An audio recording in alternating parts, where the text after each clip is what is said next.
تا حالا شده فقط برای 5 دقیقه وارد اینستاگرام شوی، اما وقتی سرت را بالا می‌کنی می‌بینی 2 ساعت گذشته و بدتر از آن احساس می‌کنی زندگی بقیه از تو بهتر است، موفق‌ترند، خوشحال‌ترند، جلوترند. این داستان درباره دختری است که فقط یک تصمیم گرفت و همان تصمیم کل زندگیش را تغییر داد. اسمش سارا بود، یک دختر معمولی با رؤیاهای بزرگ، اما یک مشکل داشت، تمرکز نداشت. هر روز صبح با انگیزه بیدار می شد، اما فقط چند دقیقه بعد گوشی را برمی داشت. اینستاگرام، تیک تاک، ویدیو پشت ویدیو و ناگهان نصف روز گذشته بود. و هر بار که گوشی را کنار می گذاشت فقط یک حس داشت، عقب ماندن. او زندگی دیگران را می دید، سفرها، موفقیتها، بدنهای ایدئال و با خودش می گفت چرا من اینطوری نیستم؟ بدون اینکه بفهمد داشت خودش را با بهترین لحظات دیگران مقایسه می کرد، در حالی که در بدترین لحظات خودش بود.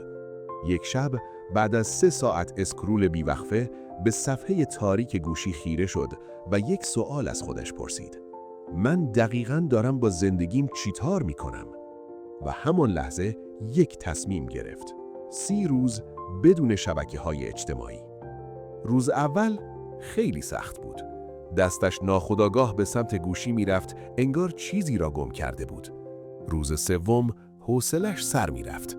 روز پنجم تقریباً میخواست تسلیم شود.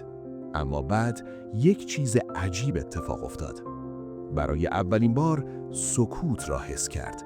دیگر خبری از نوتیفیکیشن نبود، مقایسه نبود، حواس پرتی نبود.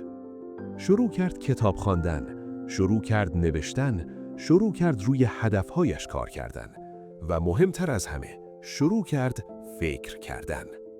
حقیقت این است، مشکل بیشتر ما این نیست که چه چیزی به زندگیمان اضافه کنیم، بلکه این است که چه چیزهایی را باید حذف کنیم. حواس پرتی، مقایسه، عادتهای بی‌ارزش. اینها همان چیزهایی هستند که بی صدا زندگی ما را نابود می کنند.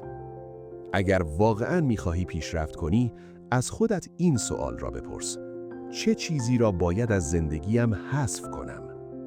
یک چالش برایت دارم. 1 هفته، فقط 7 روز، شبکه‌های اجتماعی را حذف کن. نه برای همیشه، فقط برای اینکه واقعیت را ببینی. شاید مثل سارا تو هم بفهمی که زندگیت مشکل نداشت، فقط شلوغ شده بود. و یادت باشد، گاهی بهترین پیشرفت از حذف کردن شروع می شود. اگر این ویدیو یک لحظه تو را به فکر فرو برد، لایک کن، سابسکرایب کن و با یک نفر که بهش نیاز داره شیر کن. شاید همین یک تصمیم زندگی کسی را تغییر دهد.